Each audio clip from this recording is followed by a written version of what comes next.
Welcome to the deep dive. Today, we are strapping on the utility belt for a thought experiment that is far more than just comic book theory. We're tackling the ultimate question of human potential. What would it actually take for a person to achieve peak human status and operate as a vigilante in, say, 2026? And we should be clear, this isn't just theory. We have this amazing stack of material deep analysis from kinesiologists, neuroscientists, even former investigators. All mapping out the physiological, the cognitive, the financial, and yeah, the legal requirements to become a modern Dark Knight. Right, and what's so essential to understand up front is that this isn't just about money or muscle. The analysis shows that achieving this level of performance requires a very specific, structured methodology. We're connecting the dots, from advanced brain plasticity training to martial arts mastery and, well, profound self-sacrifice. Exactly. Okay, let's unpack this. Our mission is to strip away the fiction and really understand the commitment, the cost, and the realistic outcome of this kind of life. So, to succeed, you have to start with the mind. The foundational requirement is what all the analysis refers to as a polymath mindset. A polymath mindset. Yeah, the ability to become a sort of modern Renaissance person, think Leonardo da Vinci, skilled in multiple, diverse, and often seemingly unrelated areas, all at the same time. That seems impossible. I mean, we live in a world that demands hyper-specialization. If you have to master everything from aeronautics to Zen Buddhism, where do you even begin? That's the thing. The core skill isn't encyclopedic knowledge. It's the sheer love of learning and realizing that everything, it all connects. So a polymath excels by spotting patterns across different fields. Precisely. Not by being the best in just one. Can you give us a concrete example of that kind of cross-disciplinary thinking? Certainly. It might mean applying, say, the complex supply chain models you learned studying aviation logistics to optimize how you manage assets and intelligence during an investigation. Or using investment banking models to predict criminal behavior. You got it. That ability to join the dots using these wildly different skill sets is, well, it's arguably the most powerful superpower here. That sounds like an overwhelming volume of information to manage. Criminology, chemistry, a dozen languages, emergency medicine, lock-picking. How does one brain even catalog all that for real-time recall? This is where strategic learning systems become absolutely critical. The analysis points to practical techniques, specifically network note-taking. So you have to forget linear notes like in school? Completely. You Yes. have to build your own dynamic personal knowledge base. Okay, so walk us through how you would actually do that, practically speaking. Think of it like building your own internal Wikipedia. Every idea, quote, fact you consume is logged. And this is the key part, tagged and linked to 3 or 4 other completely different concepts in your system. So you're forcing your brain to see relationships. Constantly. It ensures that when you need a piece of knowledge, say a chemical compound, your brain instantly recalls the related martial arts principle or foreign language phrase because they're physically linked in your database. And here's where the analysis gets really interesting. The mental training, it goes beyond just accumulation of facts. It requires daily structural maintenance. Yes, daily meditation, even just short 7-minute sessions. It's all designed to enhance brain plasticity and discipline. And that discipline allows for, what, flawless execution? Through visualization and mental rehearsal, yeah. Before any complex combat scenario, the individual has to have mentally run through every potential outcome, every error, every recovery strategy multiple times. The mind has to be trained for preemptive problem solving. Okay, beyond that general intelligence, you need specific investigative skills. You need to think like a truly exceptional detective. What kind of reasoning are we talking about? The ability to switch between 2 primary modes of thought, inductive and deductive reasoning. You need both, and they serve very different purposes. Walk us through that difference, maybe with a crime scene analogy. Okay, inductive reasoning is what you use when you first arrive. The scene is chaos.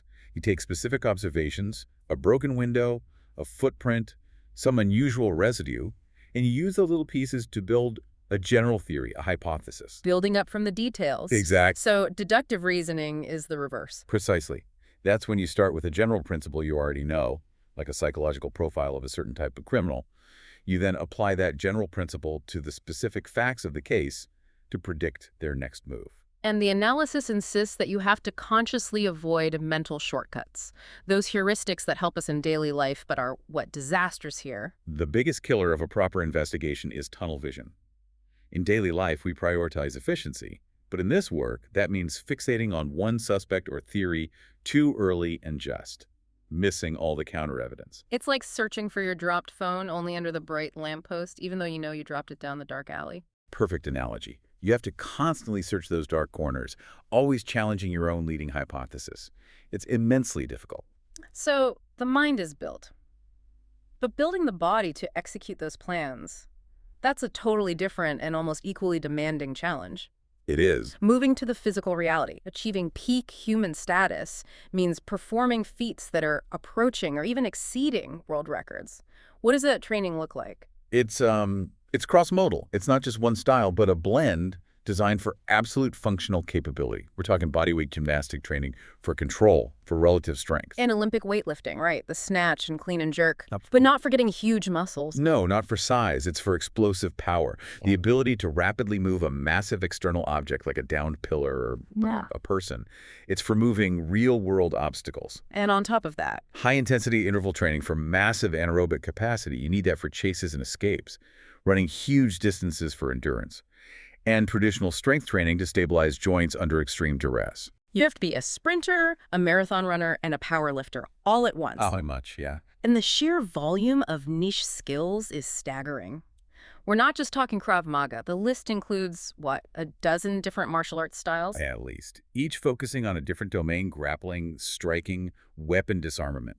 Plus, you have technical skills like lockpicking, escapology, The ability to escape from restraints? aerobatics, deep diving, and, yes, basic battlefield medicine. You are your own field medic, your own surveillance expert, your own tactical team. And fueling that kind of extreme activity requires an intense, non-negotiable diet. It can't be just standard gym food. No, it has to be focused on muscle recovery and sustained energy. You're aiming for the high end of the protein spectrum, around 1.2 to 1.6 grams per kilogram of body weight, just to support constant repair. And since that training burns so much fuel, You need complex carbs every few hours, things like quinoa, brown rice. No simple sugars, no processed foods that lead to energy crashes. And a high intake of healthy fats, like avocados and nuts, to support that high-function brain activity. but hold on, this brings us back to the biggest constraint of all time. How do you cram all of that training, learning, and crime fighting into a single day without just collapsing? This is where the analysis shows the absolute clash between fiction and reality. The only way you could hypothetically create more time is through extreme, highly precarious methods like the polyphasic Uberman sleep schedule. The one that breaks sleep into 4 30-minute naps for just 2 hours total?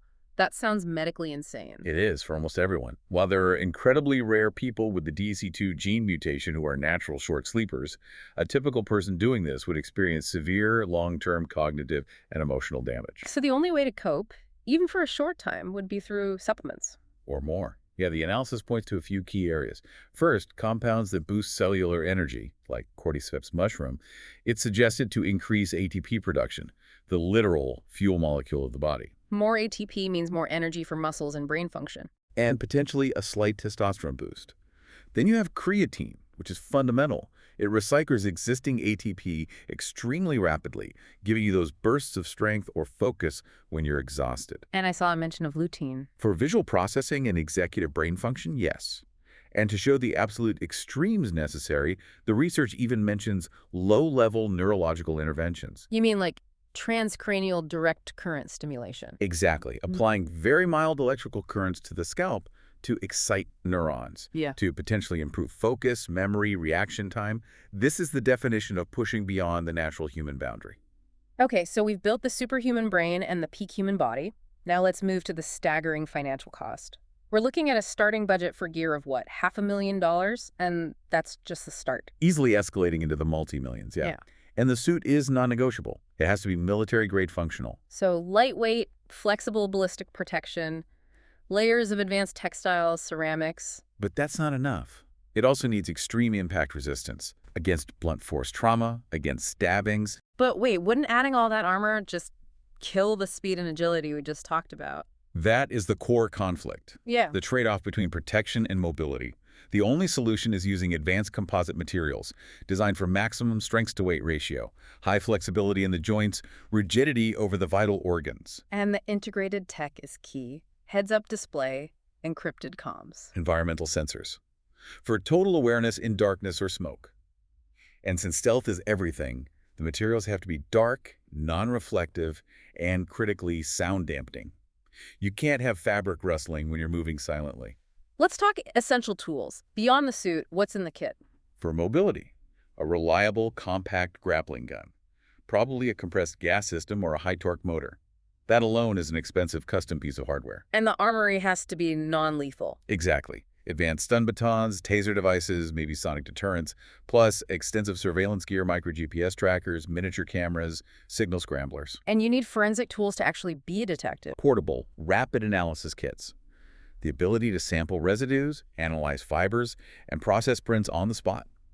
This is the difference between blindly fighting crime and effectively solving it. The physical, cognitive, and financial costs are immense.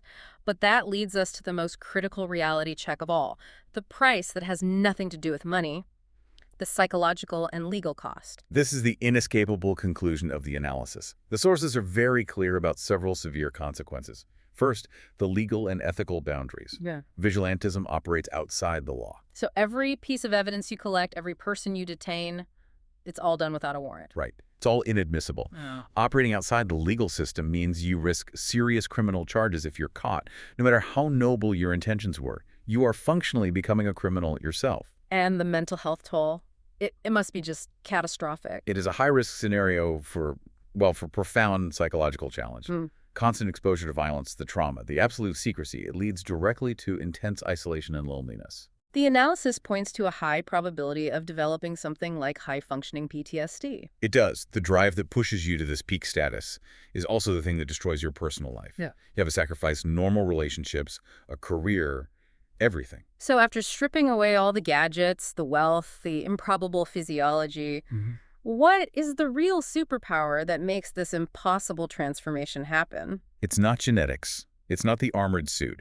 It's the sheer, almost pathological determination to push past normal human limits. It is a relentless focus and the willingness to sacrifice absolutely everything for this one singular, unrelenting goal. That was an incredible and frankly sobering deep dive into what it would really take to reach peak human status in 2026. We covered the polymath mindset, extreme cross-modal training, and the unavoidable legal and psychological price of that lifestyle. At the end of the day, achieving peak human status is less about any single gadget and everything about cultivating an extreme mindset, an addictive curiosity, and the intentional, brutal application of knowledge paired with staggering self-sacrifice. Which raises an important and maybe a provocative question for you, the learner. If the single most critical component isn't physical strength or wealth, but that extraordinary, relentless drive, do you already have elements of that single-minded superpower directed toward the ambitious goals in your own life? Something to mull over until our next deep dive.